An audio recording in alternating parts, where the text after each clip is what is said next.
Testing, testing. 1, 2, 3. Let's see. Testing, testing. 1, 2, 3. Yep, getting audio. That's good. All right. I just want to set some things up here real quick.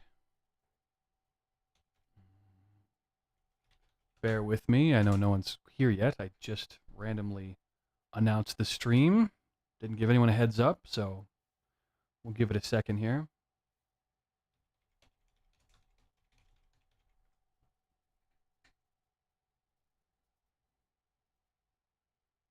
Give it a second. Yeah, we should watch this. We should watch this. This is great. Is this Alex Ball? No, I want to do another one. Different one. Okay. Let's see. Okay.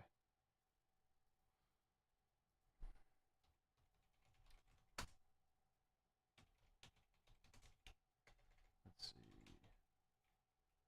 see. Did Alex Ball do... There's a documentary about sequential I want to watch while we're here. I guess it was Alex Ball. Okay, we might watch this.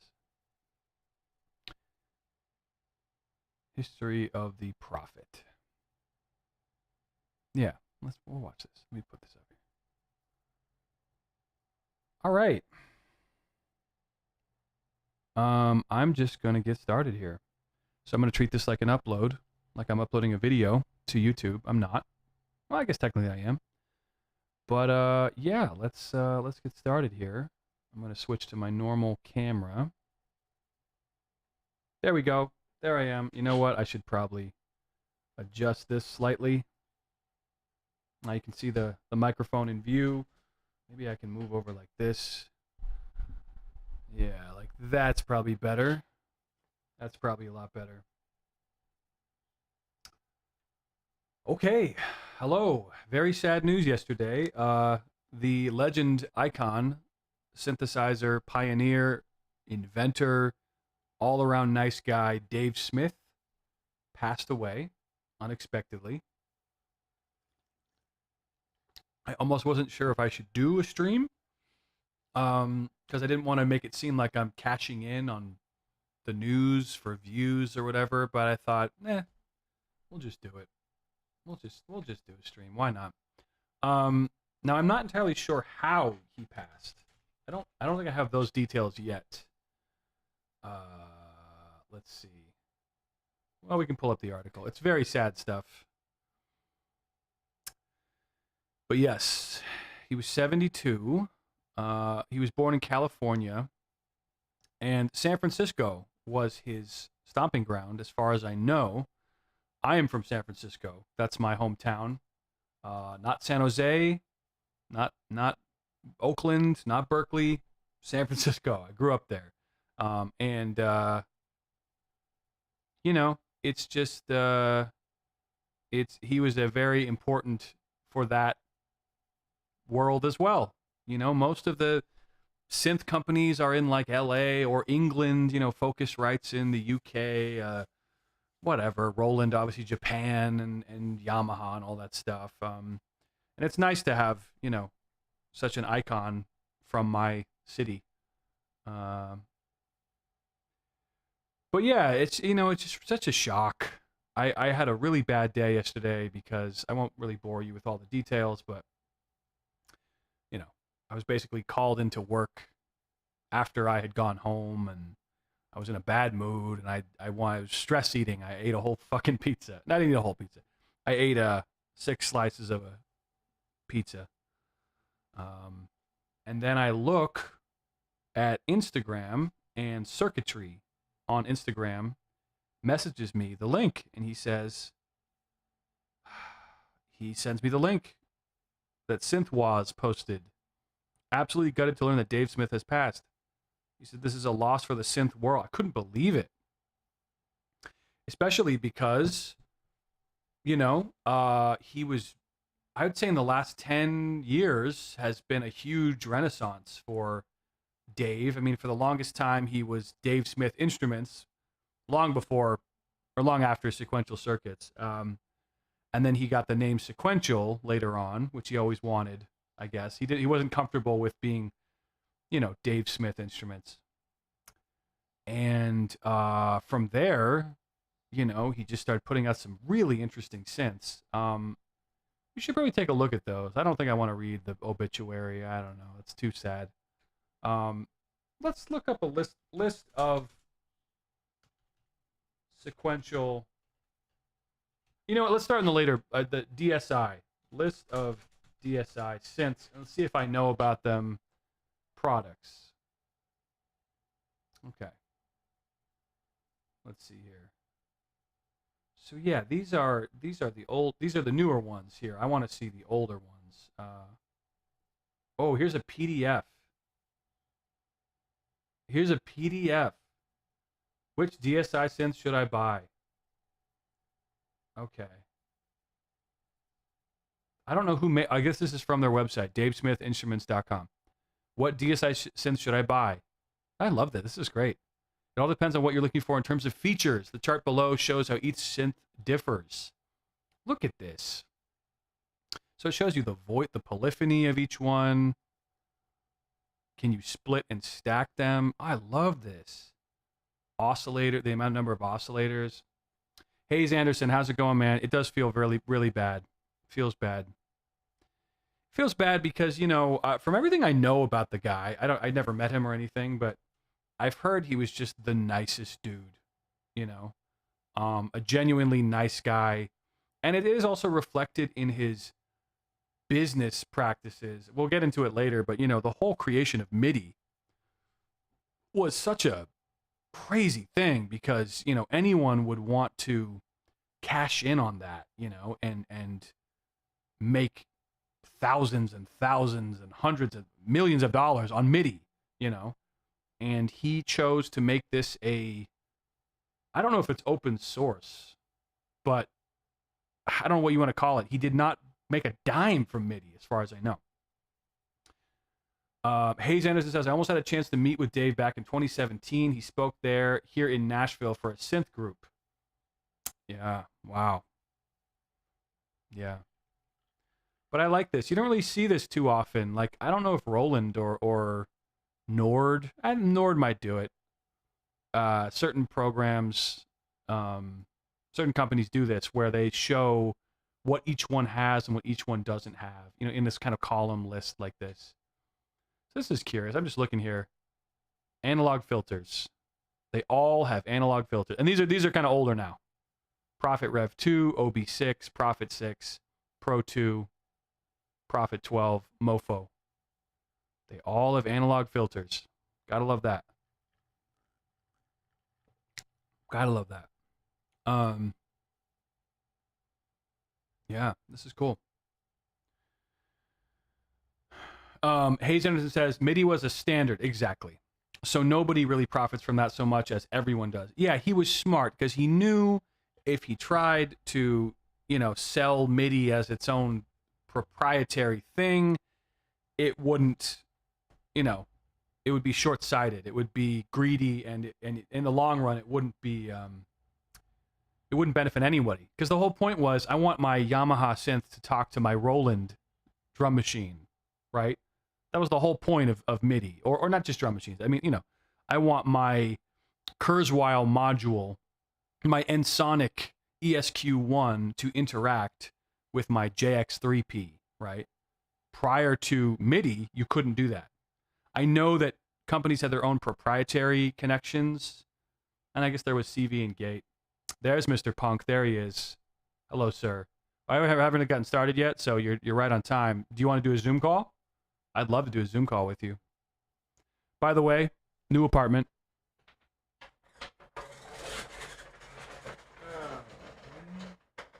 So it's I'm still moving in, obviously, but I just want to see. Yeah, so it's basically, it's a 3-bedroom. I get my own bedroom. We have a living room. We have a backyard.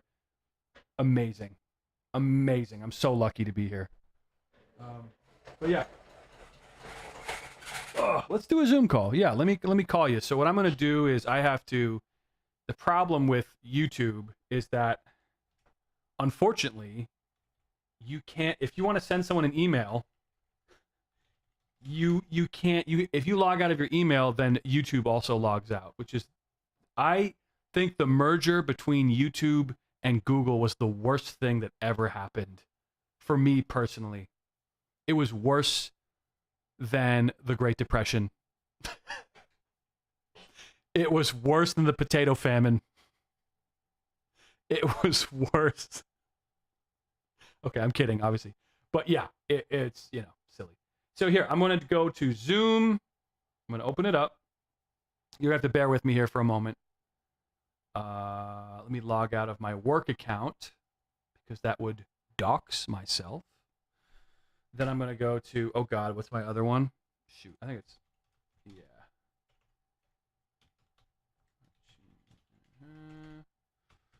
How are you guys doing today? I mean, besides the sad news, how are we doing? Is everyone healthy? Is everyone okay? Whenever this stuff happens, I really am concerned. You know, I called my parents yesterday. Because, you know, Dave Smith is a year younger than my dad. My dad was born in 49.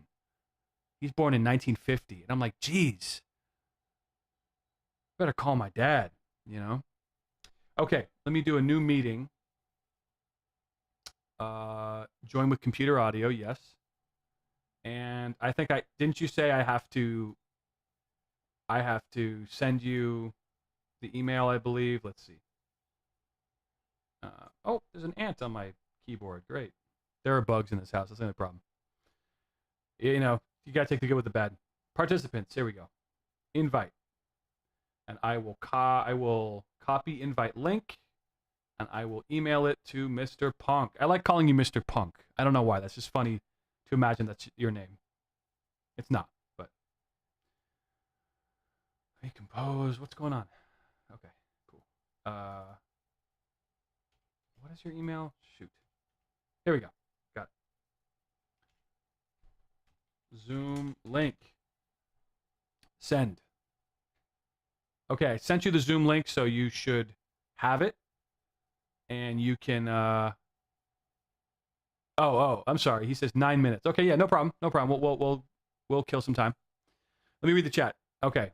Hayes Anderson says, a lot of credit goes just as much to Ikutaro Kakahashi. Yes, Mr. Roland, who brought the idea to the USA, and only Dave Smith was interested in collaborating. Yes, and that's why they were lifelong friends, you know? They were friends for a long time. Hayes says, Dave was totally responsible for the name MIDI. But Ikutaro did a lot of the early work, right? GooTube sucks, yeah. At least you could pick death in the potato family. This is much worse. I'm doing just fine. I just wish I could have met Dave. I know, man. It's really sad. And what's interesting is I did a Twitch stream yesterday, and my chat wasn't working. But here, I see it's working on YouTube. So what the hell is that all about? Crazy. So weird. Okay. Well, we'll just here, and I gotta set it up for the synth punk thing. Let's do this. The black square. Yeah. Give me 1 second, guys. This is some technical difficulties. It's not been behaving well for me. Yeah, we'll do it up here. That's a good call. And we'll put the chat up here. This is why I like OBS. You can really just design it however you want it to be, right? Maybe a little bigger. Okay. On the phone. No, we don't need that. We'll do... By the way, that's my Instagram, Kiko1Beats. If you ever want to email me or message me, sorry. All that stuff, let me know. Where is the other thing? Talking synth. Okay, cool. So I'll move this down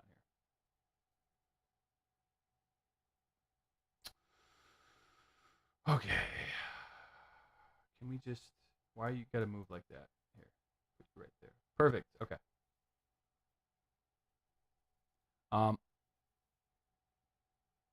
Hayes says, I'm gonna get the synth punk to stream me on his computer in the background while you're streaming him. I can have someone else in the chat streaming on my computer in the background so we can get 4 people on this hotline. Yeah, I don't know if that's a good idea, but we'll see. I hope I haven't led you to the conclusion this is a call-in show. It is not, and I know how crazy it can get when it's just a couple people. I would like to see some old videos. There's not a lot of commercials for sequential synths. Synths in general, there's just not a lot. I mean, like old like 80s commercials. Let's see. I'm pretty sure this is not real, what I'm about to show you. This is like a mock-up someone made. But we'll play it anyway.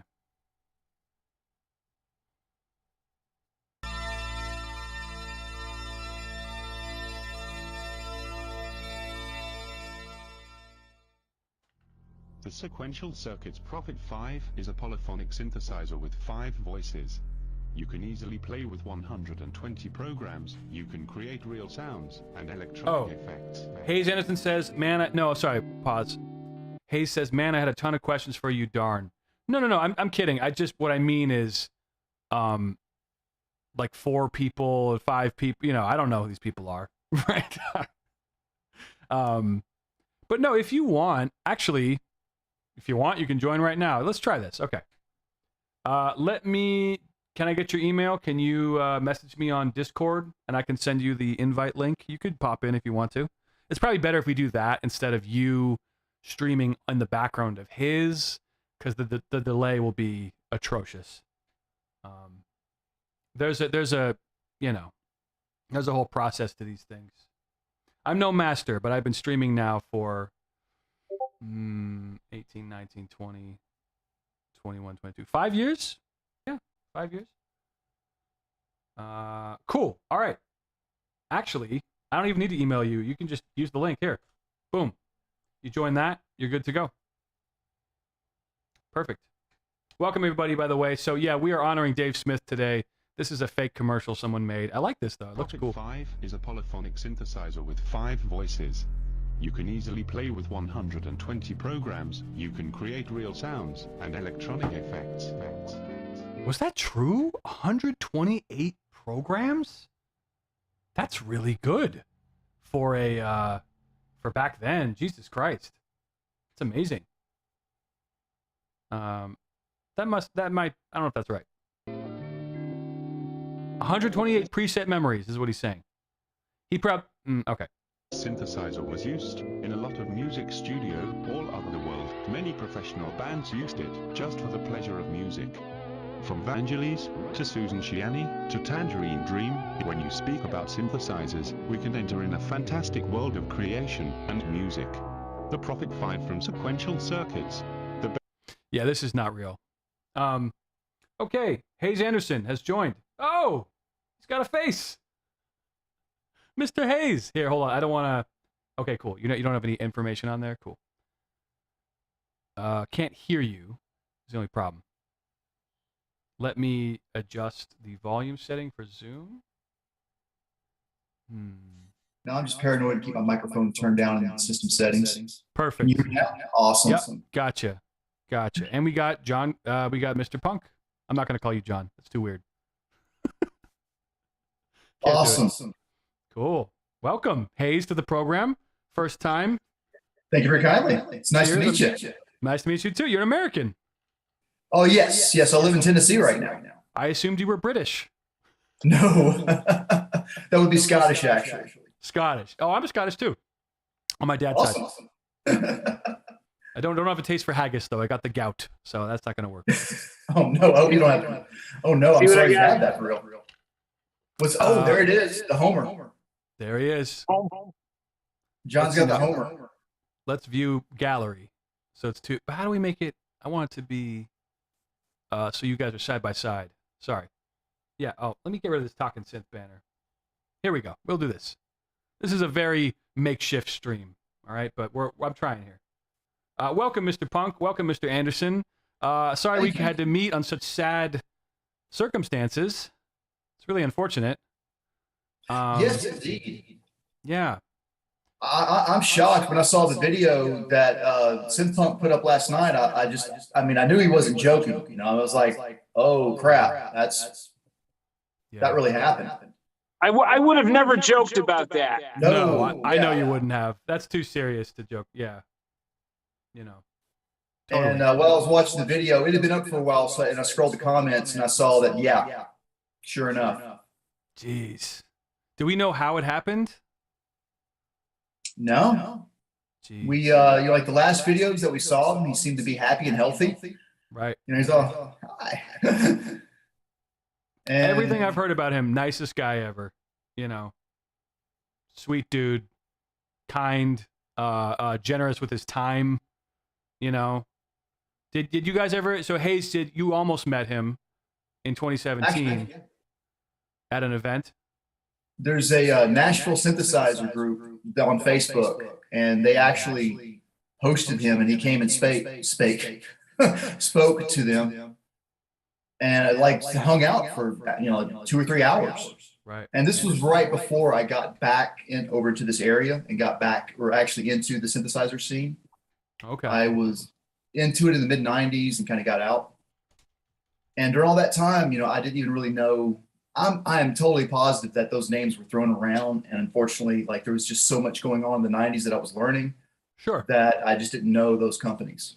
I do about Moog, of course, but not a whole lot. For me, it was mostly just about the Taurus pedals because I'm a Rush fan. Right. Okay. And Synthpunk, did you ever get a chance to meet him? No. The only two big names I've ever met were Herb Deutsch, who was really awesome. And that was before COVID hit. Well, just after COVID hit, or before, because it was March 7th. Right. Of 2019. Okay. Or was it 2020? It's all a blur now. I think it's 2020, yeah. And I met one of the engineers of Moog who was retired, who invented the mini Moog or the multi Moog. Ah. And that was really cool. But yeah. So it was a shocker, man. Huge shocker. I had a chance to I went to NAMM a couple times because I used to do demos for Image Line, or the company that creates FL Studio. So I worked for a third-party company just doing demos for, people who would walk by. What's this? And I would do a thing.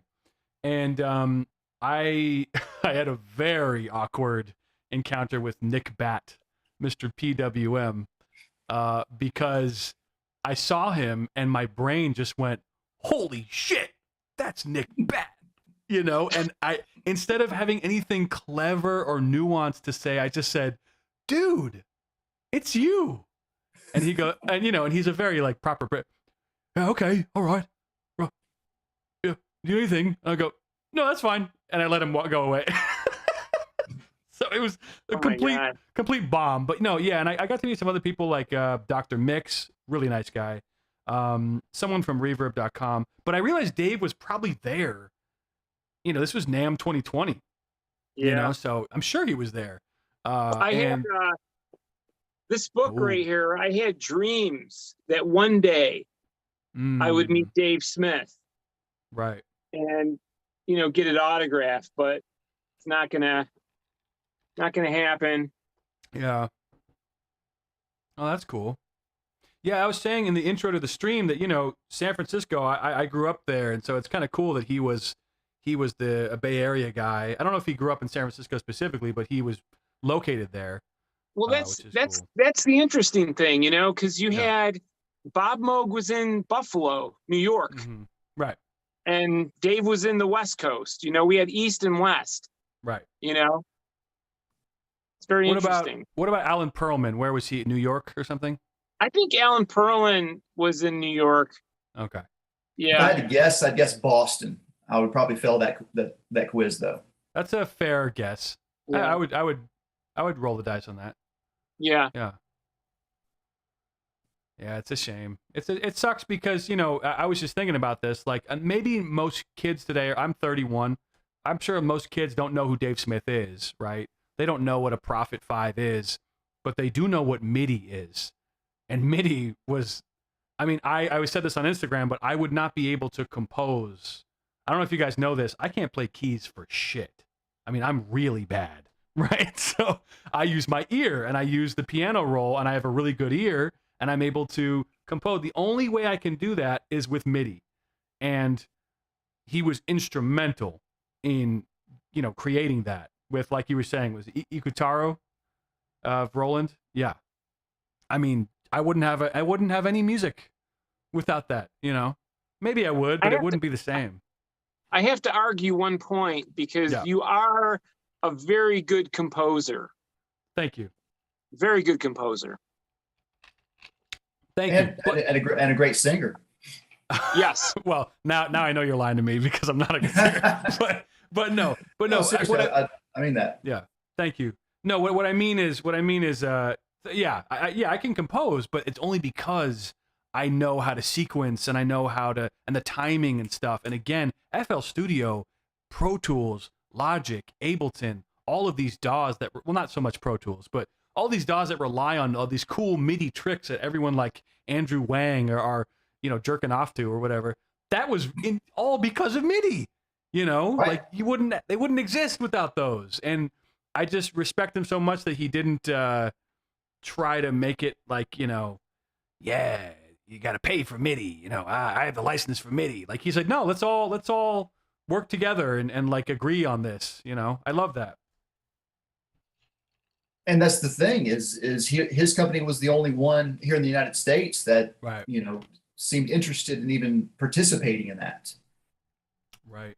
I'm not sure. I guess maybe Moog wasn't particularly interested because they felt that CD Gate was perfectly good enough. Right. Seriously, I don't know. But the other companies, I mean, who else was there here in the United States? I can't think who else would have been interested. Like, yeah.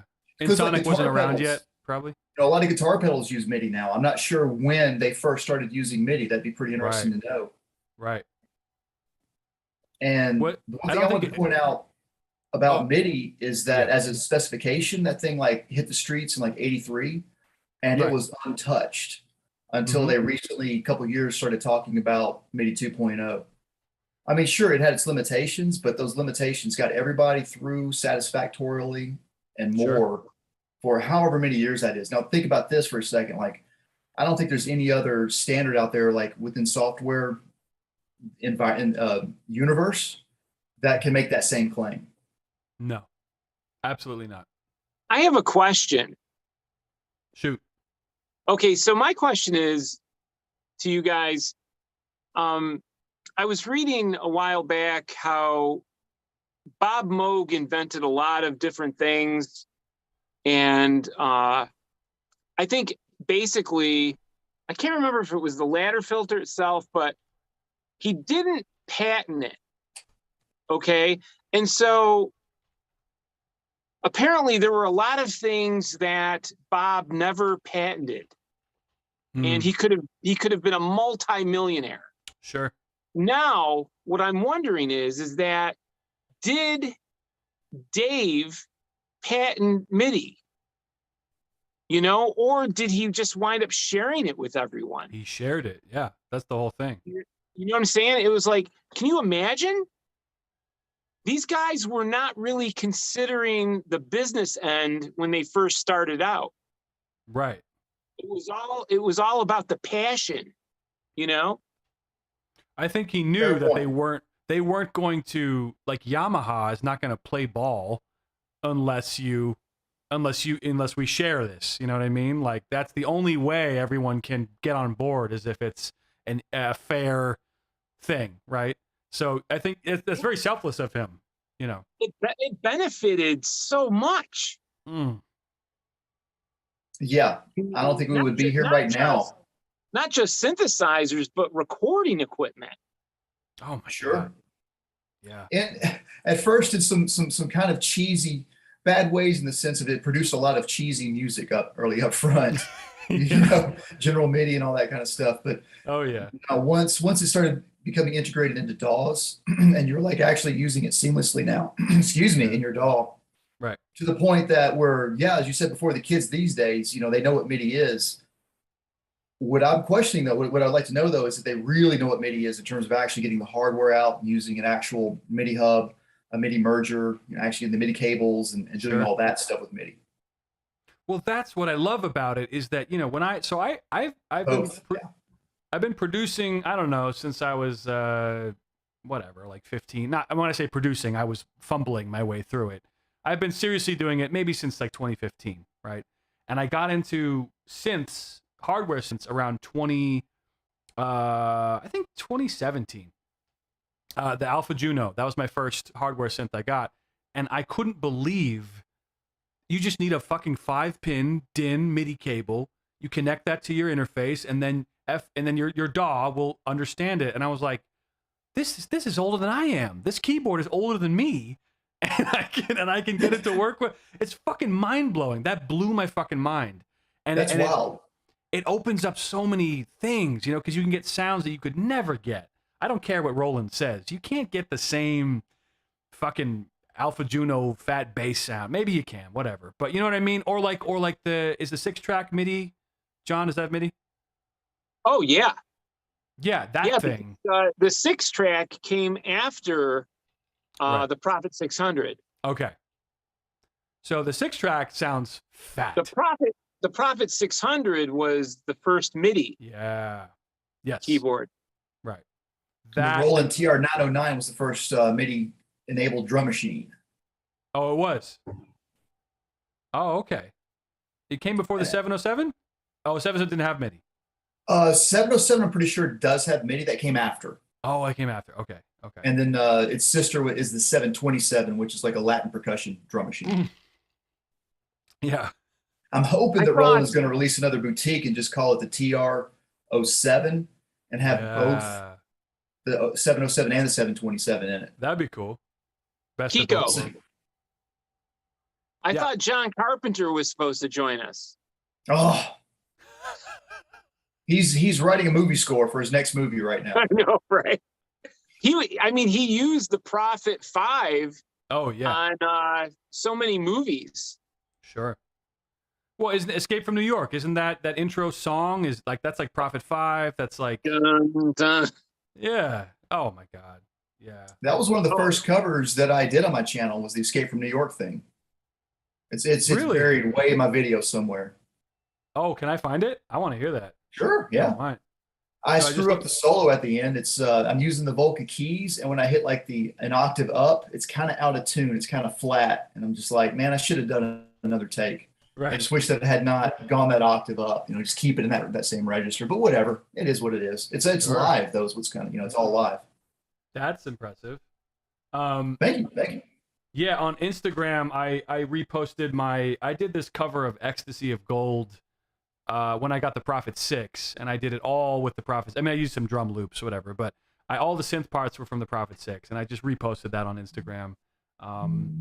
You know, and the Prophet 6 is not a legendary synth or whatever, but I remember just being like blown away by how good it sounded. Let's see here. Yeah, I want to find that. Do you know how far back it is, your cover? I want to say sometime in 2018, perhaps. Okay. Oh, it's gonna be far then. Oh, I can search on it. Let's see. But I must confess that I currently do not own any sequential or Dave Smith gear, and I feel ashamed of that. I don't know why. I mean, it's just. I guess the reason why is because the price point is right. very high, and I've always considered those instruments to be more for actual players who like perhaps want to take them out on the road even. Well, The see, this is quality the of those sad. instruments is awesome. This is the sad part is that now sequential is pretty much bought out by Focusrite or Novation. So who's going to be in charge? Who's going to be in charge of the new products? Well, I this hope, is what Pat always refers to is you can't put the genie back in the bottle. I generally do not agree with that statement, but here I'm going to say, yeah, we're not going to be able to put this genie back in the bottle. Yeah. There's about half a dozen guys in their late 50s and early 60s that are still with Dave. Right. And I mean, I put a lot of trust in those guys. I think, I mean, if they, I mean, I don't want to sound like a broken record, but I can't say enough good things about the Sequential Pro 3. It is, I mean, Dave Smith said it. Yeah. It's the best synth on the market. Right. He said it. I mean, in terms of a monophonic synthesizer. Sure. You know, and my friend Greg told me today that there is still a possible announcement of a new sequential synthesizer. Late August, maybe early fall. Right. So, you know, maybe it's a polyphonic aspect of the Pro 3. Who knows? I'd love that. Which would be, you know, I mean, the Sequential Pro 3 covers old school synthesizers. You know, it's like, I don't desire a $6,000 reissued Mini Moog. Yeah. I don't need it. Right. Right. Do you have is that the modal behind you? I got it today. Oh, shit. Whoa. How is it? Congratulations. I'm not sending it back. Awesome. It's a keeper. And I got it from Sweetwater as a demo unit. So I paid the same amount as the 37 key for the 61 key. Oh, okay. So yeah. We're talking like 600 something? I saved like $100. That's not a bad deal. Those demo units, that's a good way to save some cash. Yeah. Oh yeah. Awesome. And you like it so far?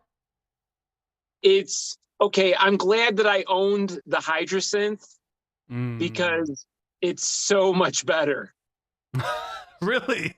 It has got such, do I have it on?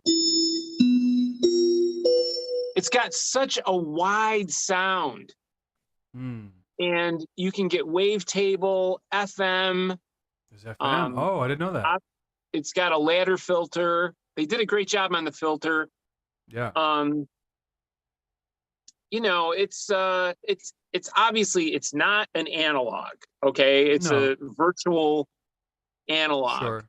But it's not $2,000.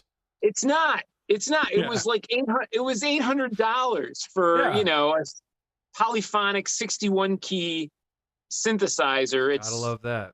$1,200 less than a Juno-x. Right. And I've gotten some brass sounds on here that sound very Oberheim-like. I've only had it for about 6 hours. Okay. So you got more time to dive in. Yeah. Yeah. It's I have one complaint. Uh-oh. And it's minor. When you turn the presets, when you go from preset to preset, you turn the knob, right? Yeah. But if you're at like preset 5, yeah, and you go to preset 10, right? You have to then press the knob to engage it. I don't know why they did that. I think I saw that channel. I think his name is Synths and stuff or something. He's a older guy. Is that Scott? I think so. Yeah. Scott. Yeah. I believe he mentioned something about the navigating the presets is a little wonky. It's minutely tedious. Right. So I have a remedy for you, and this goes back to Dave Smith and MIDI. Called MIDI CC messages. You could actually use another synthesizer to send program change to that synthesizer and maybe have a nicer interface that way. but you still might have to press the button to engage it. Yeah. No, you shouldn't have to. I mean, it depends. If it's a menu item that says, do you want to make this choice? Yes, no. Mm-hmm. Then yeah, that's probably not MIDI making that choice. They're not actually using program change, which would be not good. So what I'm talking about is it doesn't matter what interface your keyboard offers on the top. Whenever you're sending these messages, it just automatically changes no matter what. Yeah, I kind of find I have certain synthesizers MIDI to each other, and I kind of find that aspect very annoying. If I have a preset on the Matrix Brute and it's triggering the Pro 3, and if I turn to a different preset on the Matrix Brute, it turns the preset on the Pro 3 to some other preset. Yeah, you can tell that one synthesizer not to accept CC change or program change specifically. Yeah, exactly. Turn that off. Yeah. Right. Yeah.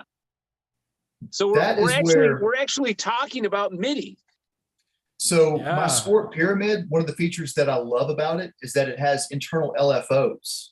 And what they do is that you can send MIDI CC to any parameter on a synthesizer and have it sweep like a sine wave or square wave. And that's a pretty cool effect. So I can use that on my Roland Boutique TB03, which is way on the other side of my sequencer, and have it, do its filter sweeping up and down just in a way that is at least not boring. So I can just kind of not have to like put it on hold in the background and have it like automatically doing its thing. It's really nice. Yeah. That's very nice. What was I going to say?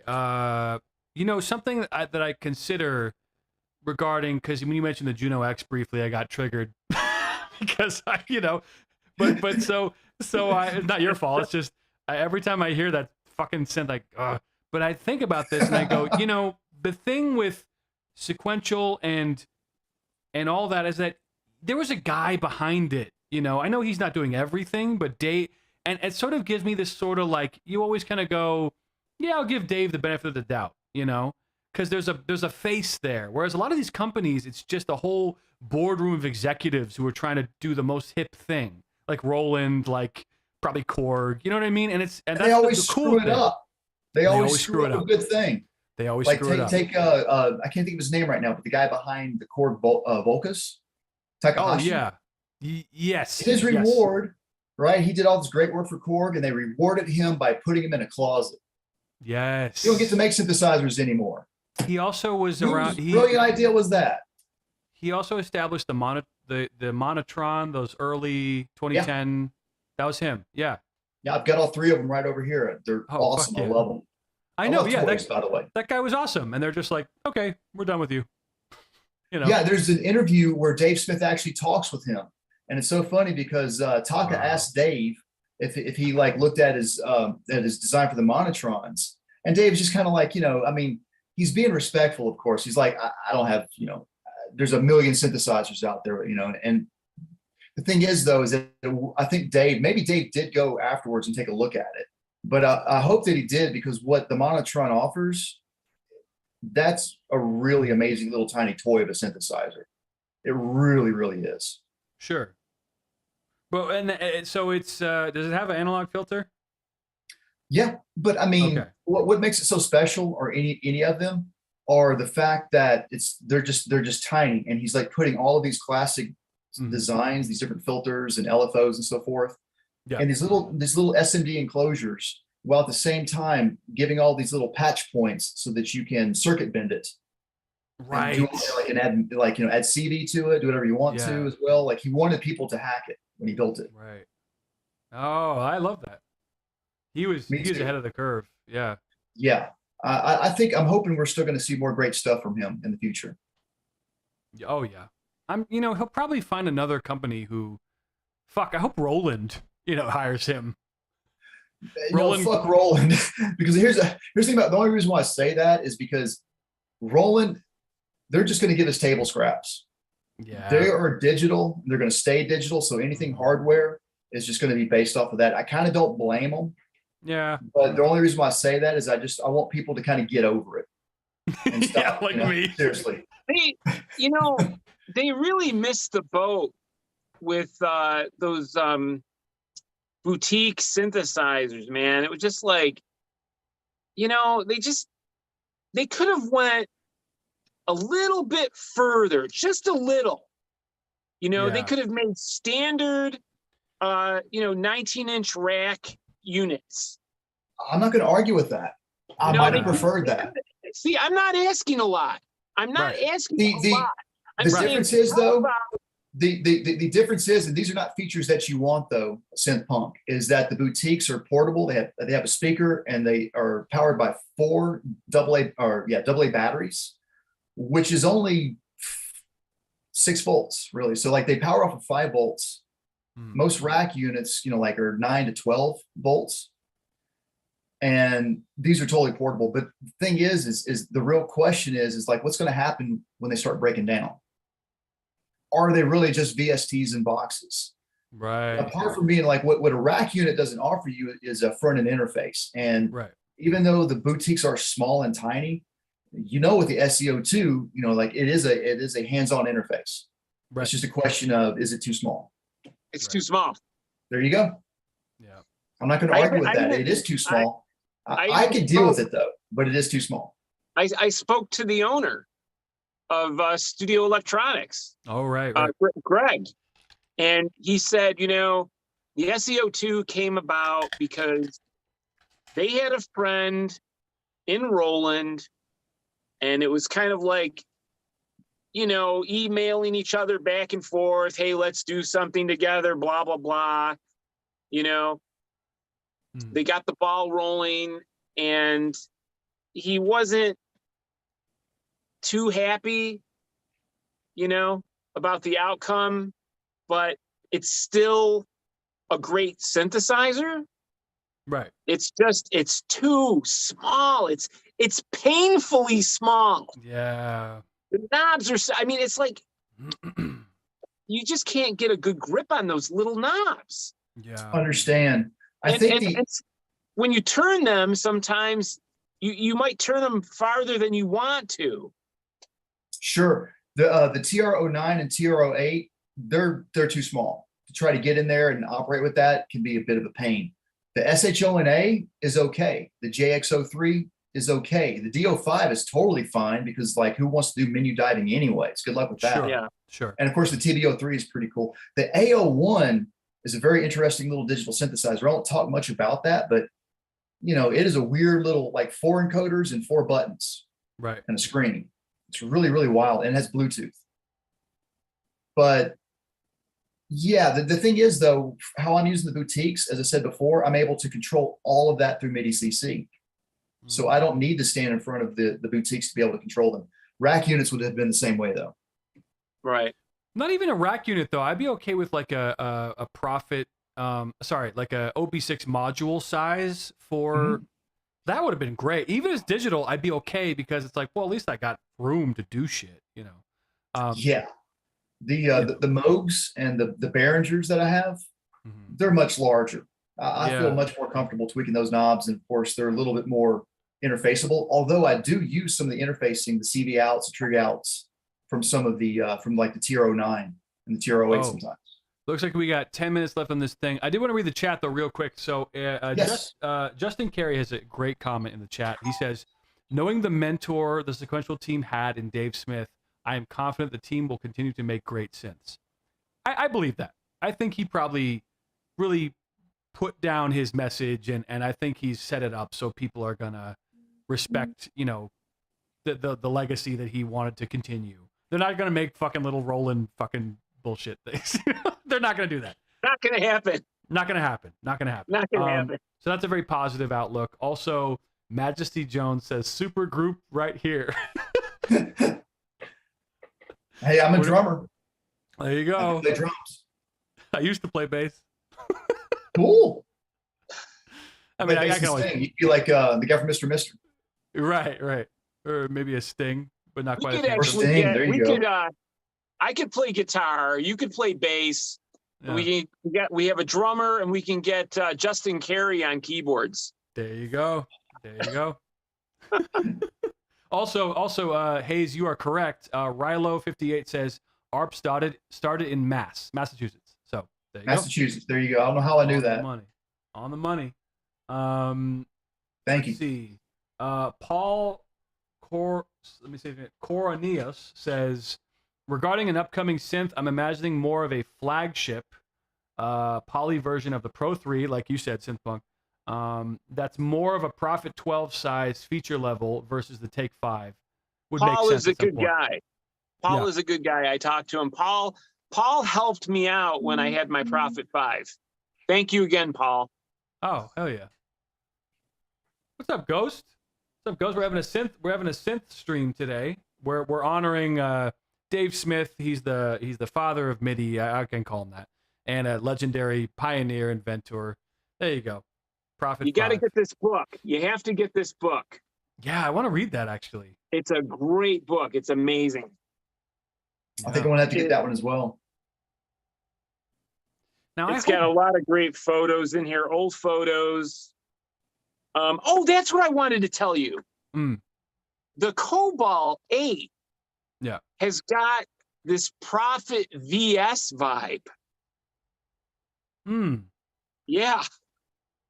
Interesting. And it's not going to cost you $5,000 on reverb.com. Right. That's something I was actually just about to mention. It's funny you said Prophet VS because I hope Behringer kind of fucks off with some sequential clones for a while out of respect. I don't know. They won't. They should just fuck off completely. They should fuck off completely, but yeah, man, like, you know, maybe delay the Prophet VS Soul, whatever the fuck it's called. You put that in the trash for a while. You know. I'm still going to get a UBXA. No, you are. I want to know. Yeah, fair enough. I have to know. I mean, that's why I got the Cobalt. Fair enough. You know, I got the Cobalt because like 10 hours before I got the Cobalt, I'm thinking like, yeah, I'm going to send it back. Right. And surprisingly enough, I'm not going to send it back. That's awesome. I think it's a very, I mean, I haven't used one. Oh, no, I played one at Sam Ash. Do you guys have Sam Ash out there in your New York City? New York City. I've been to a few not here in Tennessee, I don't think. They're more of a mom and pop version of Guitar Center. I like them a lot more than Guitar Center. But they've been around forever. Yeah. The one in Hollywood is awesome. I used to hang out there all the time when I lived in Hollywood. That's the one I usually go to. But yeah, I played the Cobalt there, and I was like, this is pretty cool. And I like the space it has, you know, for pedals and things like that. You know what the thing is? It's got a lot of low end, and you have to go in. You have to tame it a little bit, right? Because it will clip. Okay. So you just have to tame the sounds. But what they do is they give you these really good sounds to start with. Yeah. And you just tweak them with a few turns of the knob, and you've got a completely different sound. You've got a better sound, right, than what they gave you, and that to me is impressive. Yeah, and that is not what the Moog 1 did. A $9,000 synthesizer did not do that. Right. Yeah, that should have an EQ. That should have a high pass, a low cut filter. You know, at certain stages that you can just put in, you know. I don't know. Does it have that? This sound, that bell sound, it's like, oh my God, it's like a DW8000, but better. Right. You know? Right. Yeah. Yeah, I owned a DW8000 and an EX800, and one thing I will say is that it sounded great. However, you could only turn the oscillator. You could only bring in the oscillators on incremental levels, as opposed to like, I can't say this properly. But you know, on most synths, you can just bring in oscillator 1, oscillator 2 on a real smooth resolution, right? On the DW, I don't know why. I think Poly 61 maybe 2 is that it has like, you know, a quarter, then half, then full, which I fucking hate because I just want to be able to just bring it in a little bit and all the way. You know what I mean? I want to diversify it. So that's cool. I kind of want a Cobalt now. Fuck. I noticed a lot of people complaining about there's not enough LFO slots. Yeah. And I'm like, it's a $900 synthesizer. Right. You know, it's like 8 LFOs. Right. I mean, it's got plenty of stuff on it for that Right. price. You know, How many but, LFOs you know, does it have? I can't remember exactly. I mean, I just got it today. Right. Right. But you know what I wanted to say is that my friend reminded me. He said, you know, you did apologize to Dave Smith weeks ago before he died. I saw that. And Well, There you go. thankfully you did that. and it's like, oh my you won't God. feel bad now. You know, I heard from Dave. He was really appreciative of your apology. He texted me. He said, "Thank God, Synth Punk made this right." You know, Heartfelt apology. Well, because I started talking up the Take 5. Right. You know, so Tom Oberheim is now pissed off at me. Oh no. What do you mean? I believe every synthesizer is capable of sounding amazing, except the Moog 1. Damn. Except the $9,000 elephant in the room. Right, exactly. That's so funny. No, it's not. Show It's y'all nice this. to make amends. You know. This is something I just got in. I thought you might appreciate this. Ooh. That's Echo, folks. Is it Porky Pig? Yeah, it was made in Brazil, so like they haven't issued any cease and desist orders yet. So this is not, you know, but check out the back. Donate because I'm fabulous. Oh, that's great. This is so awesome. Yeah. That's all, folks. And it's a pretty wild Echo. Yeah. It's kind of unruly. Oh my God. Justin Carey says buying a UBXA is the rubbernecking of the synth world.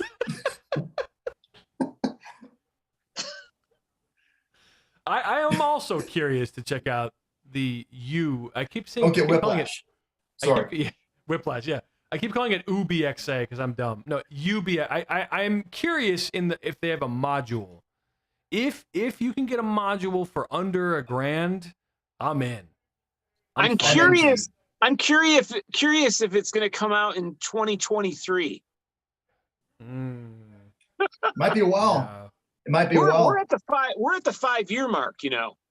No. We're at 5 years. Oh, by the way, it says less than 1 minute for the stream. Let me end the call and I'll send you guys the thing again, okay? Okay. Okay, we'll be right back. Let's see here. Cheers. End it. Cheers.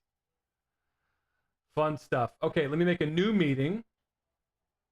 New meeting here. Join with computer audio. I will go to participants.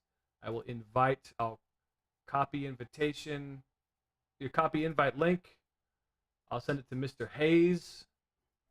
Hayes Anderson, not British. Who knew? I guess he knew. And then I will also email it to the Punkmeister Flex. Where the fuck is it? Here we go. Okay. Send.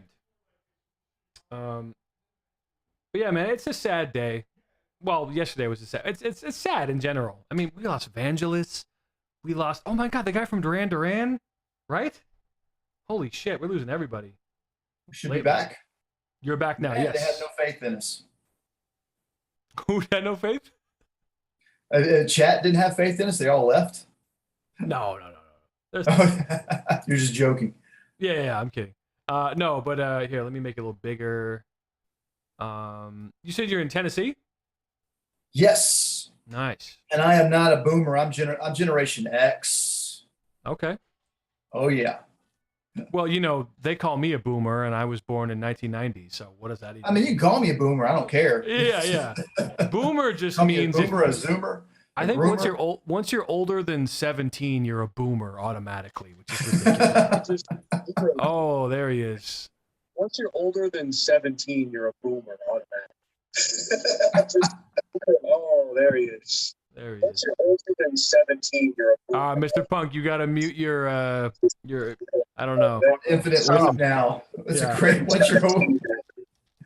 That is a quote, though. I'm all set. That in a jam. Is that what the fuck is that? Is that a pedal? It's a toy. What is that. You got so many toys, man. I want to tell you something. You used to call me a boomer. Yes, I did. I am Gen X. My mother is a boomer.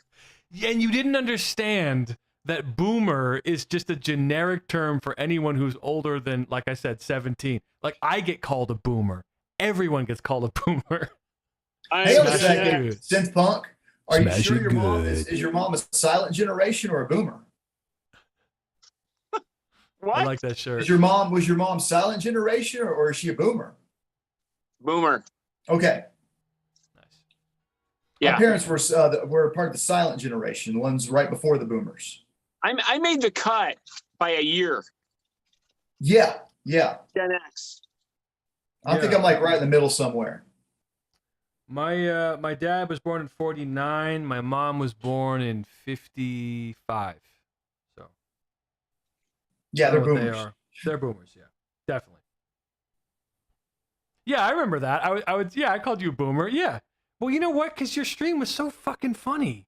Because like you don't see a lot of people who are older and who are as petty as I am. You know what I mean? You were so fucking petty. You're going on some Behringer thing. You're like, this sounds like a bunch of trash cans. You know, I still have that expose that you made about me. Of course you do. I'm glad. I'm happy. It was like you were making fun of me because I would talk about stuff and I would be like have the camera at the computer screen. You're like, this motherfucker's recording with an iPad on his computer. Yeah, of course. Because you clearly can use other tech, but it was funny, but in a nice way, you know. I was doing my show with an iPhone 4S. We're going to show you OBS. Oh, yes, we are. Oh, man. Synth Punk with OBS would be dangerous. He would be very... Could you imagine? No. I think it would be insane. With like, stream elements going and all the... Oh, my God, dude. Oh, my God. Oh, guys, I was going to hold off, but I want to show you what I built. Oh, ready? Wow. Okay, hold on. Okay. You guys know Jordan Rudess, right? Of course. Yes. Okay, Jordan Rudess? Well, guess what? I got a keyboard that turns. Holy that is shit. Amazing. It's a bar stool piano. Chat, are you seeing this? That is so cool. Look at that. That is apples. Man, I gotta say, what we need now is you need to put speakers on that so you can have like a Leslie rotating effect. I'm Jordan Rudess.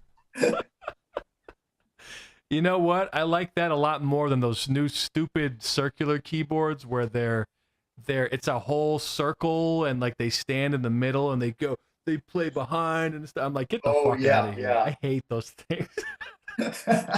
It's purely for Instagram, but that's useful. Perhaps Rick Wakeman, Keith Emerson, or Tony Banks are the original instigators of the circular. But you know what? They can get away with it. I think they can. They get away with it. Ghost in the chat says, "Damn, Synthpunk got the layer of synths." Yes, he does. He's got the Yoda tribute over. Wow, you get the triple Yoda going. You got triple Yoda. Holy shit! Oh, I forgot the kid's name already. Whatever. Roku. Thank you. Grogu. Yeah, whatever. Grogu. Roku. Justin Carey says, "Damn, Synthpunk, that is amazing. I want one." All you have to do is go to. Do you guys have Home Store at home? No, I don't. All you basically got to do is get a bar stool that turns, that swivels. Yeah. You take the seat off, and you're all good. You're good to go. That's awesome. It really is a bar stool. So that thing cost me like $100. But what is and then you put something under the synth to protect the bottom of it? Yeah, I put some plywood. Yeah, okay. And I bolted the plywood on, and then I got like a $5 yoga mat because it's kind of rubbery. And I put the yoga mat on top of the plywood, Okay. So it doesn't slide around. Awesome. That's really awesome. Yeah. That's ingenuity right there. It's hilarious. It's ridiculous. It is ridiculous and it's perfect. I like how it just clears that pillar column or whatever just perfectly. So the friend are gonna hit it. What you can do now in the future is get like a fucking GoPro, put it on a thing, and then do a video where you're, whoa, I'm spinning, and it's and at the background. But you play one note the whole time. You don't even make use of you just. Da, da, da.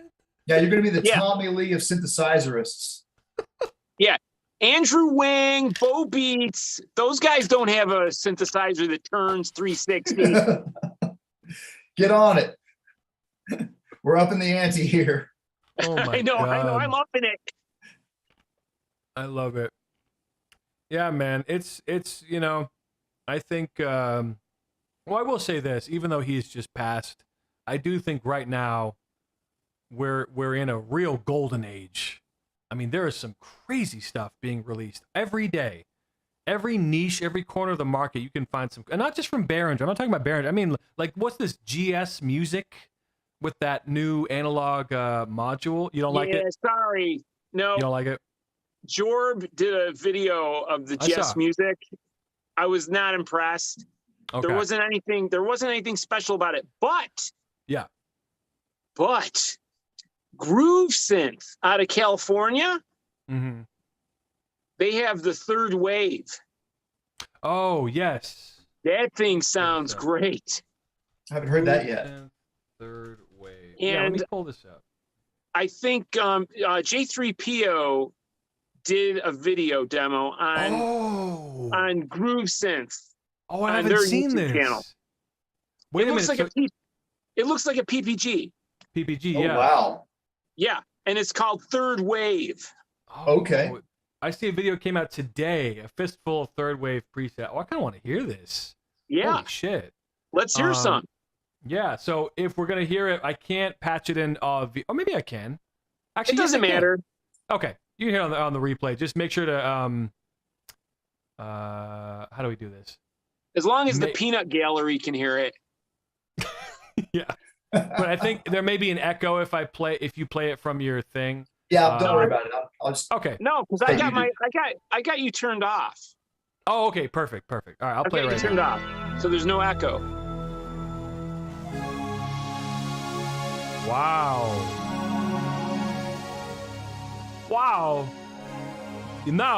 Third wave. It's kind of crazy. Christopher Walken's here. Christopher Walken taking over for the sequential synths. Dave handed me the keys. I'm the owner. So stupid. My new roommate does an amazing Christopher Walken. I mean, mine's very mediocre. His is crazy. And I don't know how Yours is recognizable, though, at least. Yeah. I'm not even going to try to do them. It's me, Christopher Walken. I love Roland. I'm a Roland shill. Wow. Wow. I saw yeah. Christopher Walken. Or you can do the gutter. Wow. Roland. Crazy. This sounds... Ooh, look at that fucking Wow, this is beautiful keyboard. It's gorgeous. Yeah. How much does it cost? Good question. I think it's going to be around $4,000. You think so? Damn it. Is it analog filters? I think 3,000 to 4,000. Sounds very... Because if it's a small company, they can't charge low prices, Yeah, that's Not just with that like kind of hardware. Like the Super 6 company, they had to charge like premium UDO. too. Yeah. I don't think the UDO is all that great, honestly. Has a lot of limitations. Yeah. The For that price synthesizer tag. that disappointed me was the OP6, the Korg OP6 or OP6 or whatever it's called. Really? I went by a Guitar Center recently and I got my hands on it and I just felt like it was very cheap and plasticky. Oh, But well, did yeah. it sound good? Right. I don't care how. I mean, it's FM. I don't care what it Well, sounds that's like. Korg. Unfortunately, that's Korg. I mean, it's going to sound great, but that's not the reason why I want to buy something like that. Their build quality for those smaller synths are very crappy. Yeah, and I want good build quality if I'm going to get something Yeah. like that. I don't know why they even Yeah. bother putting I something know. like that out. I mean, let Casio handle that market. Are you Ooh. saying, Hayes? Are you saying that the build quality of the Op6 wasn't as good as like a Micro Freak? Well, it's a different ballpark there. The Micro Freak can get away with that kind of build quality because it's a little more, lack of better term, this is not what it means, but solid state. You see what I'm saying? Yeah. It has just a handful of encoders on the top. It's got a small screen. It has a capacitive touch key bed. Whereas with the Op6, you know, that's a real key bed. And as we spoke about before on the phone, the key bed is one of the most expensive components of a synthesizer. Right. And, like, and in by terms the of way, repairs especially. the key bed on the Cobalt 8 is amazing. Awesome. It's Fatar. It's amazing. The behind me, my VC340, it's okay. It's not bad. It's not terribly great. What I find is that the keys kind of sometimes stick on it. But as soon, when I play them, they stop kind of sticking. So it's an issue of if I played it often, it might sort of break in a good way. You see what I'm saying? Right. I think, however, that the MS1 that I bought from you has a better key bed than the VC340. Yeah, that was a good key bed. Yeah. I want this so bad. Holy shit. Because all I saw was the picture a week ago, and now I want this fucking keyboard. It does a lot of stuff. Yeah. And now, just to be clear, is it analog filters or no? I would assume so, yeah. Yeah, I think it is. Yeah. Even if it's not, it still sounds good. This synthesizer behind me, right here, if you can see it, the Delta Sep A, I'm always recommending this synthesizer. It is expensive for a mono synthesizer. It's like a $1,200 synth. I got it on mine on sale for about $1,000. Yeah. And it has digital and analog filters, and you can stack them together. And the only reason why they put analog filters in is just to appease that market. So like, yes, we have analog filters, but we actually want you to use the digital because we think they sound better. GS Music is in Argentina. So really, I asked Jorb today, I said, what if that thing breaks down? You going to send it back to Argentina for repair? Hey, what did he say? He didn't respond. If this breaks down, I'm not, you know. Does he like you, Synthpunk? He tolerates you. I think he's leery of me. I think he is too. I think he's like, I want to approach very carefully. Right. You're on the watch, do not fly list for him. I think he really thinks I'm crazy. Hey, I thought you were fucking crazy.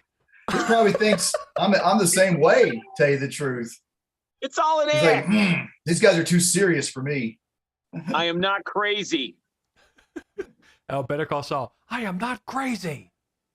There you go. I got to catch up on that show. Oh, not to divulge into that topic, but you really need to. Holy shit. It is going places I didn't think it would go, but I won't go into that. Okay, cool. Yeah. But bring it back to Dave Smith. I would like to say that is one of the things I've always been impressed with. Oh, I saw the whole thing. Yeah. Awesome. Is Dave Smith's build quality of his key beds on a synthesizer. Yeah. They're very solid. Oh, yeah. I mean, they just use Fatar. Thank you. That's right. You told me that. And again, you know, this is why professionals, I think, prefer that because, like, you know, professionals are real players and they're really, really going to want that expressive feel that they come to know. I think the Moog Little Fatty and the fatties that came after, the sub fatty and stuff. Yeah. I think those were the last Moog synths that did not have Fatar. Because the grandmother and the matriarch have Fatar now. Okay, wow. Yeah, those are great synths. I've gotten a chance to kind of touch those two. I actually got a chance to touch a Moog 1. I think it was the 16 voice. And the first thing I thought was, like, I mean, how long would it take me to even begin to really master this thing, you know? Yeah. it's not so much about mastering it. It's not hard to use it. It's very Hands-on. It's elementary. Okay. It's very it's that it just doesn't have a good sound. Fair enough. I bet there's a way to somehow get a good sound out of it, but we're not here to talk about that right now. And the other problem is that when you pay that kind of money, yeah, it should just sound good. It should be able to shoot bullets out of speakers. Yeah. Yeah. You shouldn't have to work that hard to make a good sound out of it. Right. You should have you should have to tame the sound down, if anything. Right. Because this is a live stream, I'm going to tell you something. Okay. So I was talking to Tim Shoebridge today. Tim Shoebridge, yes. Because I was asking him a question about his Behringer 2600 versus the Syntrix, and I asked him what he liked best, and he said that he enjoyed the Behringer more than the Syntrix. The Erica Synths? Yeah. Wow. Yeah. Interesting. And the big thing that he told me was that Moog approached him again. Because apparently the Moog 1 got an update to fix, I forgot what the issue was called. Something about the tuning. And did they fix the albatross that you wear around your neck when you buy it? Yeah. Well, he said to me, he goes, I didn't have the heart to tell him that I sold it. Oh. Wow. I mean, here's the thing. I think we all agree. All of us want all of these synthesizer companies to make great synthesizers that everybody loves. You know, we're not wanting these to be bad synthesizers at all. No. Not, you know, they all can't be great synthesizers, but we want them to all at least be something that, you know, and there are people out there that love the Moog 1, and that's great. That's perfect and wonderful. I still think it's more of an instrument that someone who owns a studio should buy, and then they can actually justify the cost because their clients will be using it, and they can, like, you know, get the, whatever that's called, the invoices from the clients, use that to pay off that expensive synthesizer. Right. It's this whole kind of keeping up with the Joneses that everybody wants to do on YouTube that has me kind of concerned. You know, it's like, if I don't have a Moog 1, I'm not a valid YouTuber. Yeah. I think it's like you could use an analogy of, like, you know, the difference between like processed food with all these preservatives, or if you go to a garden, or you go to a produce market, you know, an open air market and get fresh produce, you know, it's like you don't want all this stuff that's hyper processed, you know, especially with synthesizers that have effects. It's sometimes by the I way, think they're, go ahead, finish your thought. sometimes I think it's like they're trying to do too much, you know. Yeah. Even like the Matrix Brute and the Poly Brute, they didn't need to have effects. Right. It's like when I was going through the presets on the Cobalt today, all I was doing every time I went to a preset, turn the effects right off. Yeah. So jumping onto that real quick is that I got a comment recently saying, what's the problem with effects or something like that? And just to state definitively, unless it's a Novation Peak or Summit reverb that sounds fucking godly, I never use the effects. I don't play live, right? And even if I did play live, I wouldn't want, and I don't want to be mean to Dave Smith because I know he just passed away, but like the Prophet 6 effects are very like, who cares, you know? I was not a big fan. Yeah, the OB6 was the same way. Right. So like, and it's very similar effects, I'm sure. So like, my thing is, if you're gonna have, you know, UI space that's taken up with effects that I'm not gonna use, that's a problem. That's why I don't like effects. Every preset on the Moog 1 had effects. The effects were always engaged on every preset on the Moog 1. Yep. Why? I don't know. Why can't it just sound good on its own? Yeah. Exactly. You also just reminded me, I don't know if you guys have seen this, but I just, the other day, I made a note of this, is that there's a video of Arturia on their channel with Steve Porcaro playing Meeting the CS80V. And it's, you know, it's the legendary, it's Steve Porcaro, right? He played a CS80 on Africa and all this stuff, right? And the first patch he plays on the VST is drenched in this shitty delay and this shitty reverb. And I'm just like, why? Fucking why? Because, you know, Africa didn't have that shit. It had a real fucking reverb. It had a real delay. You know what I mean? And I don't get it, dude. I don't understand why they have to do that. You're going to get compression when you have the effects built into the synthesizer. Mm-hmm. Possibly, not necessarily. If it's DSP, you will. Well, yeah. But I mean, they usually are DSP effects, right? Yes, yes. So there is a strong possibility, and there'll be two kinds of compression: audio and file compression in that sense, or encoding compression, right? To get it into the DSP realm. I'm gonna play this while you guys are talking because it's just the first couple of seconds made me want to just throw my computer.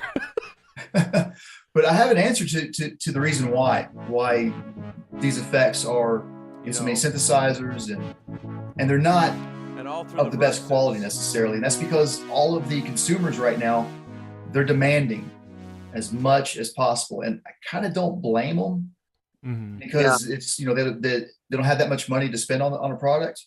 So, I don't want to spend $1,000 on a synthesizer, another 200 or so on a mixer, another something on like a MIDI hub to have a drum machine hooked up to that. And I've got to buy audio cables and I've got to have like a power strip and all this other stuff. Hardware starts adding up really, really quickly. So the idea of effects in a synthesizer makes a lot of sense. But what they're not realizing is that, let me talk about Islet Instruments and their S2400, which is their clone of the EMU SP1200, the hip hop sampling drum machine from the late 80s. And right now they're done. They're like, we have finished all of our features. We have given it, I think it's 16 voices and the original is only 8 voices. So they're able to deliver 16 voices, able to do all of the features of the original within reason and have a lot of new modern features on top of it that are actually useful features. The fans still want effects. We want effects, we want effects, we want effects, we want effects. And I'm like, in order to get those effects, you're going to have to take all of that computing power away from something else, say the 16 voices that you now have. Yeah. Yep. And the thing has, I'll end it on this. The thing has 8 individual outputs. I mean, that's why, see? And everybody's laughing at these people wanting effects. We're just like, use the individual outputs, noobs. Yeah. Jesus Christ. That's what your fucking DAW is for. Yeah. Jesus Christ. Well, I've got to buy a mixer. I've got like 8 mixers right now. Right. I mean, dude, I have this little Focusrite 18i20. It has all the inputs I ever need. And I also have an ADAT output for that, which I bought for $100. So I have 16 inputs. That's plenty. Yeah, that's all I ever need. I'm doing everything live because I'm crazy. Right. But the reason why is because I grew up in the 90s. Well, not I grew up in the 80s. Sorry, when I was going to college in the 90s and I was learning audio engineering, we were moving into DAWs, and I said, you know what? I don't want to do that. So instead, I went into computer science, and I work on a computer all day. I don't want to produce music on a computer. That's the only reason why. For me, playing live is exciting, and it kind of is a breakaway from getting from the computer and just doing all this all day long. Sure. So that's the only reason why. But the reason why I bring this up is because you have to understand my needs. Like, I'm not multi-tracking. I'm not just playing one performance at a time and recording it all. I'm actually having to sequence everything and mix it all at one time. Sure. That makes sense. So a lot of people, you don't need what I have, in other words. In the chat, Trader to the Living brings up a good point. He says, I like effects sometimes. Spring reverb on my grandmother is great. Yeah, because that's not a crappy digital spring reverb. It's actually a real spring reverb. Now, I don't know if I would use it too much, to be honest with you, but hey, if it works for you, good. I can say this. The spring reverb in the Moog grandmother was a bad idea. It ruined any sound that you created on it. Spring reverb is unruly in the first place. It is very, you have to treat it very subtly. Right. You can't just, you have to think about it. You know, like when you have it in a unit, you can, rattle it when you don't want to. I'm sorry, but the spring reverb on like my Fender amp is great. Well, that's what it's meant for. That's what spring reverb is meant for. Yeah. Right. I don't have it cranked up to 10 either. I've got it like on 2.5. Yeah. Just a little bit of reverb. That's it. Yeah. Let me show you something.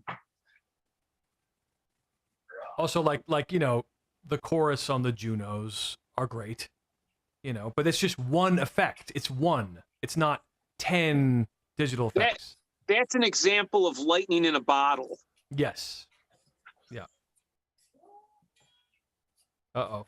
We got here we go. We got the spring. Nice.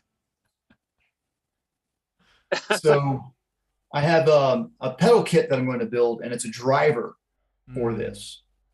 So this way I can build a box. My guitar player is going to build a box for me. And then the pedal will amplify the signal coming in, match the impedance, apply the reverb coming through here, and mix it back in. It's going to be beautiful. Oops. I'm going to theme it like Moby Dick.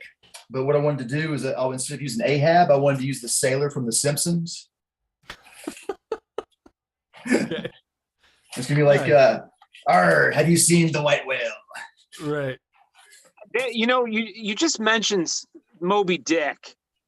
And I got to tell you something. This is so funny. I just watched the movie The Professor, which was Johnny Depp's last movie. I haven't seen that yet. I haven't seen it. It was amazing. He was an English professor, and I don't want to give away the whole story. Huh? Was he in a trial in the movie? No. No, he's an English professor who finds out that he has lung cancer and he's got a year to live. And he has all the students on the first day of class, and he's basically just telling them, what to expect.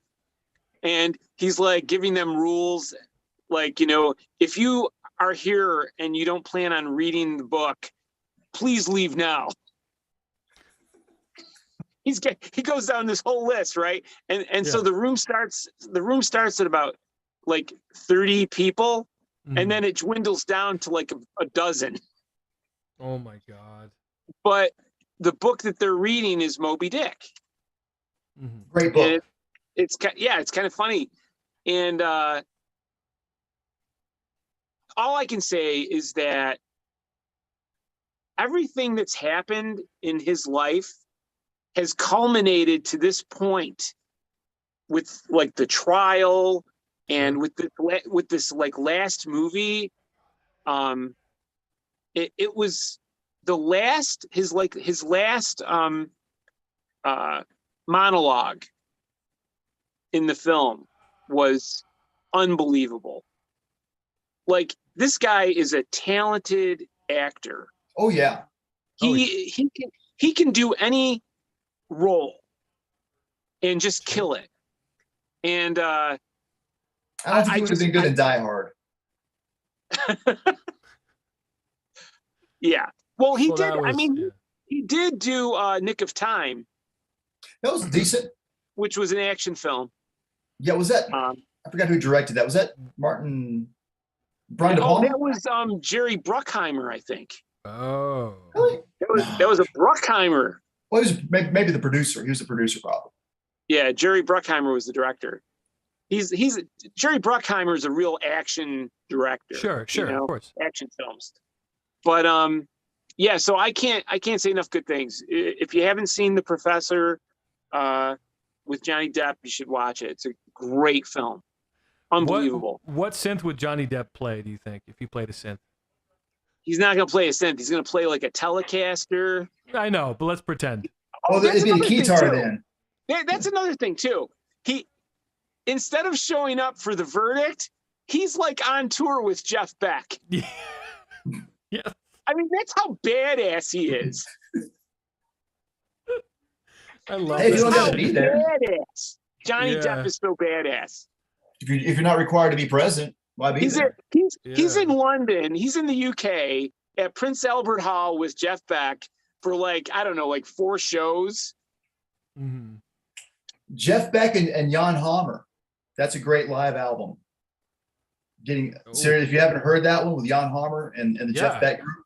Oh yeah, I love From the that. That's a 70s. great album. Yeah. Amazing. But you know, it was interesting. They did Isolation by John Lennon. Mm-hmm. And Johnny Depp sang it great. Yeah. Awesome. Yeah.